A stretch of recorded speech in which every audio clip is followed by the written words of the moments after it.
It's always like your birthday with a package from China, so let's go. Hey guys, welcome back to the channel. It's awesome that you're tuning in. So in this video we are going to take a close look at the HD game 801. I really love the text on the box. Game speed, FPS 101 output. It makes no sense whatsoever. The new thing that they're doing is like slapping 4K on every single box. So this thing has Ultra HD 4K HDMI, you would think, but no, that is not what is happening over here. This thing maybe doesn't even support like 1080p, but your 4K television, it's possible that you can use it on there. So basically with these X game systems, that's basically what it is. This was the latest model, last released one, and yeah, this is basically his final form. It's also like the Xbox systems from AliExpress. Yeah, it comes by many names, even like Soldier Boy. That was like a period in time that they like released Soldier Boy systems, but I never got myself this HD game version. Like this was last one they basically released. It comes with the option to add a TF card, HDMI out, old school VGA out, and the input for the 5-volt power supply. So yeah, so this thing has a lot of things to offer, but is it any good? So it comes with a very strange cable, barrel jack to USB, but there is no power supply, what I can see. And it comes with 2 chemical controllers, and yep, oh, these things smell very chemical. But let's take a look. It comes with an HDMI cable, and oh wait, I said it wrong. It comes with a power supply today, but this is a very cheap one. It weighs almost nothing. And then of course, the toilet paper manual. Like, what the hell is this? The design of the controller, I have seen it before from different brands, and the overall quality, you can already hear it, is absolutely garbage. Like the D-pad is bad, the button press, like very long travel buttons. The joysticks are okay, shoulder buttons are feeling really cheap. There's even like difference between the right and the left one. Like this is really bad, like it smells chemical, it comes with a very long cable, but absolutely like garbage.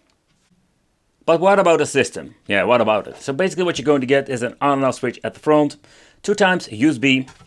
At the back, already shown you, we're going to get an input for the power supply, and we do have like the old school if you want to plug it in a CRT, HDMI out, and the TF slot. So that's basically it. Like this thing is not very heavy. We're also going to do a teardown later on this video, but let's plug it in first and let's see what we're going to get with the software and how good or how bad it is. Alright, so let's power it on and let's see what are we going to get with the boot up menu. I can say remember one of the first ones I've reviewed of the X series or the Xbox ones.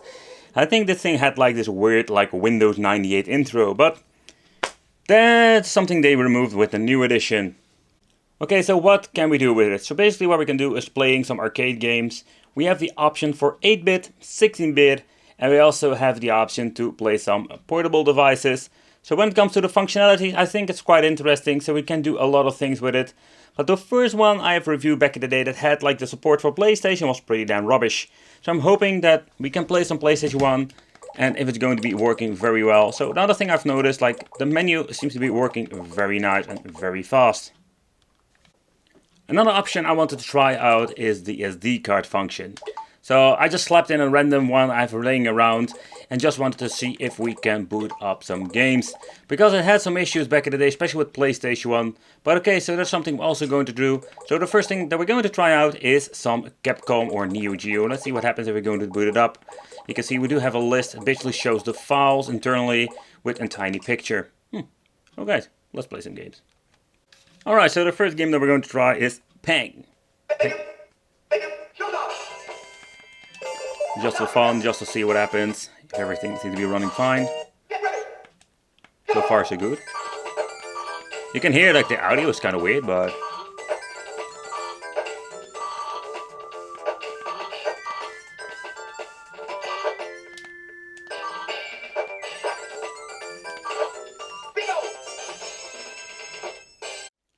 Okay, so we do have the option to do quick load, quick save, so that is pretty damn cool. So let's see what happens. And with load we can basically see like a quick preview. So everything works very fast, so that is very nice. Let's exit the game and let's try a different one. Alright, so next up, let's try a Neo Geo game.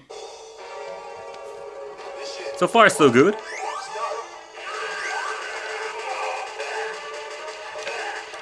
I do see a lot of screen tearing going on sometimes. So that's quite unfortunate. But I don't see any major slowdowns whatsoever.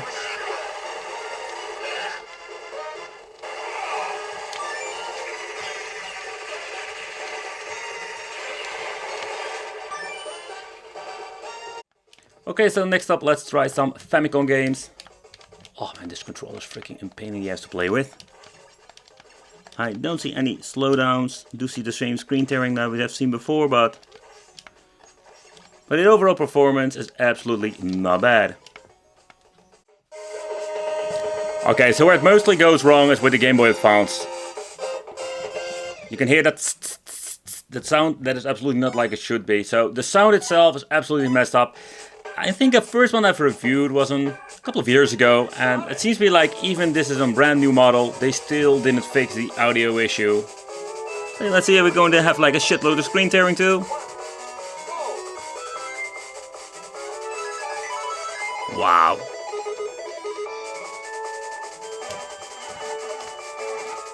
You can see like that it has like such a big audio delay. Wow. This runs like garbage. Wow. Okay, so the reason I wanted to test out this particular game, I know like also the handhelds from AliExpress have sometimes some issues with this. Yeah, this is a great example like how bad it is. Really bad.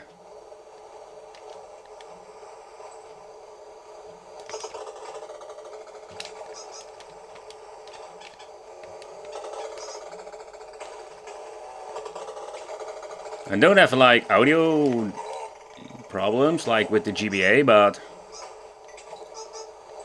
you can hear like it's still not like it should be.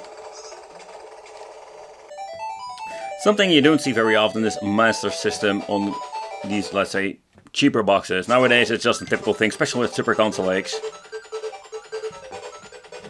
Alright, so let's boot it up.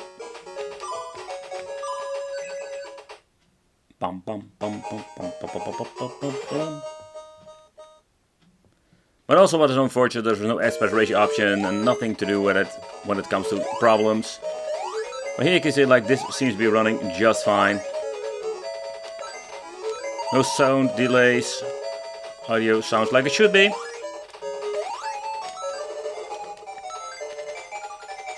I never understand this part, like Sonic on some flying rocket. Okay, so with the, I think it was the X Game 801, it's basically like version 2, that had a lot of problems with Mega Drive. Okay, so let's see what happens now. So where the thing was completely like unplayable, they seem to be fixing it with the new model over here.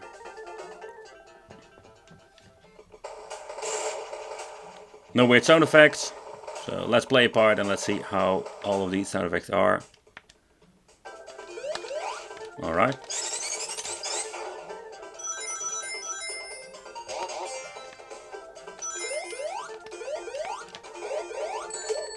Okay, so that sounds very nice.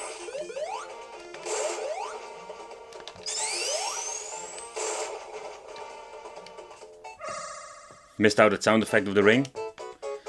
Oh boy, yep, they messed up the three-dimensional part. So that's basically like the ultimate test for the Mega Drive part. And in my opinion, it failed. Okay, so with the other 801, when you wanted to add some PlayStation games, it was absolutely impossible to do so. So with the SD card, what you can do is like add your game through here. I think it's a pretty neat feature. I had this random card laying around, so when you're going to boot up a game, let's boot up. It boots up very fast. But the unfortunate thing is, you can see that it runs with an audio delay. So normally when you have an ePSXE emulator, I think it's running on that, you can just basically adjust it. I don't know if there is any way to fix it, but so far it doesn't work that great with audio. Because it's such a bummer that it has audio delay, because when you can see over here, the gameplay in general, it's a little bit slow, but it's up to the point that it's still playable in my opinion.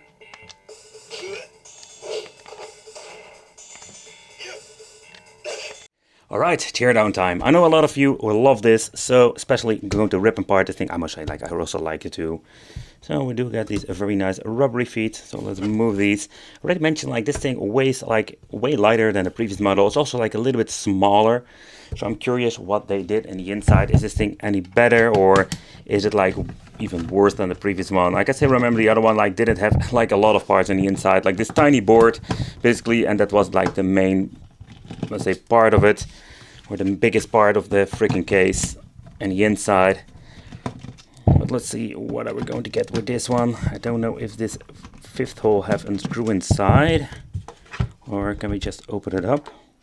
And there's a screw in here, and I think I cannot reach it with a normal screw or with my special screwdriver. Can I? Oh yeah, I can. Oh, that one is tight, but I can still take it in. Alright. Can I open it up now? The construction also is quite interesting to see. Whew! Man, that's chemical smell. Alright, let's be very gentle. There is only one cable over here that goes to the front. I can just leave it in here. To the on and off switch and the power LED. So if you have seen my previous teardown, you know that this thing is very tiny compared with the other one. But still, there is not a lot of stuff in the inside. So over here we do have the Xbox AV 2.0. It's made in 2017, so this is a really old stock they're using over here.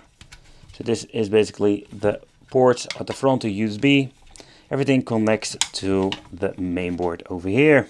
Alright, so let's take a close look over here. So I think one of them is this is the RAM, this is the chip itself, and here we do have like the flash storage that basically contains all of the games that are on here, because if I understand you cannot reach into the games. That's a little bit of a bummer. So here you can see like it says the ATM 7013 TV box 2.1. So this is indeed like a newer version that we have seen before. But the chip, that doesn't say anything to me at the moment, because this thing comes with the ATM 7013. If I find out the information, I will basically like edit it over here. But this is basically what we're going to get in the inside. It's nothing much, to be honest, like nothing really interesting, or it is interesting, but nothing, let's say, like fascinating to see, like with a special like chip inside, or a rock chip or something like that. Okay, so we do have like this tiny switch over here you can press for booting. I'm guessing that you need to have like a certain configuration to boot into something else when it comes to the boot sequence. But that's it, you know, like that's basically what you're going to get in the inside. Alright, so guys, so this is what we're going to get with the new AG game, or better said, is the X game version number 3. And I did spoke with the Chinese back in the day, like, and they said like, yeah, we did improve some things, and indeed they didn't lie to me. They did improve a couple of things, like the PlayStation seems to be booting up from an SD card, but it's still running like crap with this audio delay. A little bit of a bummer, you know, and like there's no tinkering you can do with it in the back end. It's like, what you see is what you're going to get. The Mega Drive seems to be fixed, not perfectly, but when you're going to get see the 3D animations, you can see like absolutely messed up. The controls are freaking awful. But yeah, this is what you're going to get with it. I didn't expect anything. It's a little bit better than I expected. Let me know in the comments what you think of this. Well, thank you for watching. Consider subscribing, hit that little bell, become one of the biggest family, and it will be great to see you in the next video.